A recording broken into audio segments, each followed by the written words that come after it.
Bonjour Laurent Gédéon. La Chine et les Philippines sont prêts à mener des projets de coopération sur l'exploration conjointe de pétrole et de gaz en mer de Chine méridionale. Pourriez-vous nous expliquer le contexte de cette décision des Philippines? Oui, le contexte est lié à la dépendance importante des Philippines aux ressources en hydrocarbures. En fait, les principaux pays fournisseurs de pétrole, la Manille, sont par ordre d'importance l'Arabie Saoudite, l'Irak, les Émirats Arabes Unis et le Koweït. Donc, comme on le voit, les Philippines importent la quasi-totalité de leur pétrole brut du Moyen-Orient, ce qui rend le pays très vulnérable aux chocs pétroliers et aux perturbations en matière d'approvisionnement. Et le 24 mars, dans le cadre de la crise actuelle, le président philippin, Ferdinand Marcos Jr., a décrété l'état d'urgence énergétique national afin de faire face, je cite, aux risques posés par les perturbations de l'approvisionnement énergétique mondial et de l'économie nationale. Alors, c'est une annonce qui s'inscrit dans le cadre des efforts qui sont déployés par le gouvernement philippin pour atténuer l'impact de la flambée des prix des carburants sur l'économie nationale, qui est une conséquence directe de l'escalade du conflit au Moyen-Orient. Et sur ce point, le président philippin a indiqué le 25 mars, lors d'une conférence de presse, que le pays allait rechercher d'autres sources d'approvisionnement qui ne soient pas affectées par les troubles au Moyen-Orient. Et il a indiqué dans ce cadre que le pays était en pourparlers avec le Japon, la Corée du Sud, mais aussi la Chine. Et on peut remarquer ici que les Philippines, comme d'ailleurs le Vietnam, ont demandé l'aide du Japon pour pouvoir disposer d'une partie des réserves japonaises en pétrole et que Tokyo a répondu positivement à cette requête, tout en précisant que l'aide accordée serait évaluée en fonction des besoins propres du Japon. C'est donc dans ce contexte général complexe, il faut situer l'annonce de la reprise des discussions sur le projet d'exploitation pétrolière conjointe entre Pékin et Manille. Quelle est la zone concernée à cette décision et quel était l'état précédent de cette exploitation conjointe? Je vais commencer par l'état précédent parce que c'est tout à fait intéressant et on voit que c'est un processus qui a été long. Les premières négociations entre la Chine et les Philippines pour une exploitation conjointe des gisements de pétrole offshore remontent à 2003. Et en 2005 a été signé le Joint Marine Seismic Undertaking, le JSMU, entre la China National Offshore Oil Corporation, qu'on connaît bien sous le nom de CNOOC, la Vietnam Oil and Gas Corporation, qu'on connaît sous le nom de Petro-Vietnam, et la Philippine National Oil Company, la PNOC. Et au terme de cet accord, les trois pays ont convenu de mener une étude sismique conjointe dans la zone couverte par l'accord, qui était large de 142 886 km² en mer de Chine méridionale et qui couvrait une partie de l'archipel des Spratleys. Alors c'est un accord qui a duré 3 ans, puis qui a expiré en 2008. En 2012, l'idée d'un développement conjoint avec la Chine a été reprise par l'administration Aquino, qui a tenté d'insister la société chinoise, la CNOOC, à investir dans l'exploration pétrolière. Mais cette tentative a échoué, notamment en raison des préoccupations chinoises en matière de souveraineté. Alors 2 ans plus tard, en 2014, Manille a décrété un moratoire sur les activités d'exploration dans les eaux contestées en raison des tensions croissantes avec la Chine et après que les Philippines aient porté l'affaire devant la Cour permanente d'arbitrage, la CPA de La Haye, contre Pékin. Et la situation est restée figée pendant 2 ans, suite au refus de Pékin de reconnaître la sentence de la CPA, le 12 juillet 2016, qui invalidait la revendication chinoise de la ligne en 9 traits sur la quasi-totalité de la mer de Chine méridionale. En 2018, les choses ont bougé. Et un protocole d'entente a été signé qui ouvrait la voie à des pourparlers sur la coopération en matière de développement pétrolier et gazier. Les 2 pays ont établi un cadre de négociation sur l'exploration conjointe de pétrole et de gaz en mer de Chine méridionale. Et entre autres dispositions, le protocole prévoyait un délai de 12 mois à compter de sa signature en novembre 2018 pour que les parties s'entendent sur les zones et les modalités de réalisation d'une exploration conjointe. Mais on note qu'en dépit de ces avancées, aucun accord de développement conjoint n'a réellement été conclu par la suite, ce qui a poussé le président philippin Rodrigo Duterte à ordonner en juin 2022 l'arrêt des pourparlers bilatéraux. Et à ceci s'est ajouté le fait qu'en janvier 2023, le 10 janvier, la Cour suprême des Philippines a invalidé le JSMU, qui avait été conclu en 2005 avec la Chine et le Vietnam, pour cause d'inconstitutionnalité. Alors, en dépit de ces rebondissements, les contacts informels sino-philippins se sont poursuivis et les 2 pays ont renoué officiellement le dialogue en janvier 2025. Les choses se sont ensuite accélérées en 2026 dans le cadre de la tenue à Quanzhou, en Chine, de la 24e consultation entre les ministères des affaires étrangères philippines et chinois, et la 11e réunion du mécanisme de consultation bilatérale Philippines-Chine sur la mer de Chine méridionale. Et l'objectif de ces négociations est d'explorer les étapes préliminaires qui pourraient mener à une coopération pétrolière et gazière bilatérale. Bon, la suite sera bien sûr à suivre avec attention, sachant que les Philippines ont rappelé dès le 29 mars que toute décision visant à poursuivre une coopération pétrolière et gazière avec la Chine serait prise en stricte conformité avec la constitution du pays et dans le respect de la souveraineté. Alors, concernant la zone sur laquelle porte cette discussion, il s'agit du banc Reid, Bank Reid en anglais, qui est également le banc recto pour les Philippins. Et ce banc se situe à environ 80 000 nautiques à l'ouest de l'île de Palawan et se trouve dans la zone économique exclusive philippine. Alors, on remarque que le projet d'exploitation de ressources en hydrocarbures du banc de Reid est essentiel à l'approvisionnement énergétique des Philippines. Parce que c'est une zone qui recèlerait un potentiel qu'on estime à 165 millions de barils de pétrole et 3 486 milliards de pieds cubes de gaz. Donc l'enjeu est extrêmement important pour les Philippines et d'autant plus important que cette nouvelle ressource viendrait à point nommé pour remplacer les gisements de gaz naturel de Malampaya qui représentent près de 30% des sources d'approvisionnement des Philippines en combustible et qui sont aujourd'hui quasiment épuisées. Donc, la suite, l'avenir nous dira quelle va être la suite de ces négociations. Mais on voit que l'enjeu est très important pour les Philippines. Alors, la ZEE, réclamée par Manille, chevauche aussi la zone maritime sur laquelle le Vietnam revendique sa souveraineté. Et comment un éventuel projet d'exploitation conjointe sino-philippine pourrait impacter aussi à la revendication de souveraineté du Vietnam?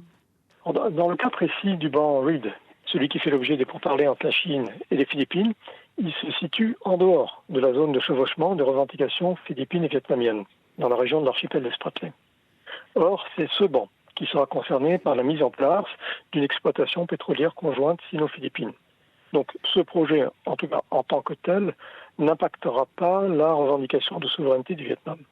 Néanmoins, cette revendication existe bien, mais elle concerne plutôt la partie sud de la zone économique exclusive des Philippines, et c'est donc cet espace maritime contesté qui devra faire l'objet d'une future négociation entre le Vietnam et les Philippines. Alors, j'ajoute que pour ce qui est des ressources pétrolières qui concernent le Vietnam dans cette zone, elles se situent en fait à la limite sud-est de la zone économique exclusive philippine, mais en dehors de cette zone, et elles sont centrées autour du banc Vanguard, le Bai Tu Chin en vietnamien. Et c'est un site qui couvre environ 10% des besoins énergétiques du Vietnam et qui fait l'objet de tensions, non pas entre le Vietnam et les Philippines, mais entre le Vietnam et la Chine. Et Pékin y mène d'ailleurs des patrouilles maritimes régulières qui sont destinées à intimider les Vietnamiens et à perturber les activités des entreprises pétrolières qui développent leurs activités dans le secteur. Alors, que pourrait faire le Vietnam dans ce cas ou bien aussi dans les cas d'éventuels projets d'exploitation commune entre la Chine et les Philippines? Et est-ce que la position du Vietnam sera entendue par la Chine et les Philippines? Lors de la signature en 2005 du Joint Marine Seismic Undertaking, le JSMU dont j'ai parlé tout à l'heure, les Philippines, comme le Vietnam, y ont vu une opportunité d'améliorer les relations politiques, économiques et militaires avec la Chine. Et ceci tout en favorisant le développement conjoint de ressources qui, autrement, auraient été très difficiles à exploiter en raison des tensions. Donc c'était plutôt positif. Et la situation s'est ensuite complexifiée en raison de l'officialisation des revendications maximalistes de la Chine, qui sont concrétisées, on le sait, par la ligne en 9 traits. Mais pour autant, les acteurs n'ont pas renoncé à essayer de trouver un compromis, même provisoire. Et la Chine, notamment, a activement proposé, depuis 2017, plusieurs projets de développement conjoint en mer de Chine méridionale avec les Philippines et le Vietnam. Et on peut considérer, face à cette dynamique, que les motivations de Pékin sont à la fois d'ordre économique et géostratégique. Sur le plan économique, l'exploitation des ressources énergétiques en mer de Chine méridionale permet à la Chine de répondre à sa demande intérieure en énergie en croissance régulière. Et à ceci s'ajoute le fait que toute dynamique d'intégration régionale s'inscrit dans la logique plus générale du Regional Comprehensive Economic Partnership, le RCEP, qui a été initié par Pékin et entré en vigueur en janvier 2022, et dont fait partie entre autres le Vietnam. Sur le plan géostratégique, les initiatives conjointes avec les pays riverains de la mer de Chine méridionale permettent à la Chine de renforcer ses liens de coopération avec ses États. Et cette proximité croissante pourrait contribuer à relâcher à la longue, espère Pékin, le lien entre ces pays et les États-Unis et renforcer comme ça la position de la Chine dans le contexte de la rivalité sino-américaine. Alors, pour en revenir à la position du Vietnam, le scénario le plus envisageable serait sans doute celui d'un ou de plusieurs accords de partage des ressources par lesquels la Chine, le Vietnam et les Philippines se partageraient l'exploitation pétrolière et gazière. Et je crois qu'il n'est pas inutile de rappeler ici le contexte juridique général qui pourrait inspirer en fait aussi bien Hanoï que Pékin que Manille. Sur le plan du droit international, lorsque plusieurs États revendiquent une même zone maritime, c'est-à-dire qu'il y a un chevauchement de zones économiques exclusives ou de plateaux continental, la Convention des Nations Unies sur le droit de la mer, la CNUDM, impose une obligation de coopération.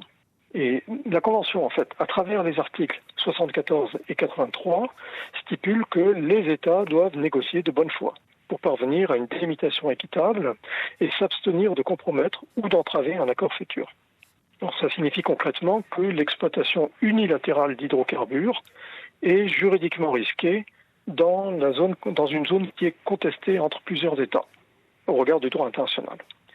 Et la Convention encourage aussi des solutions provisoires.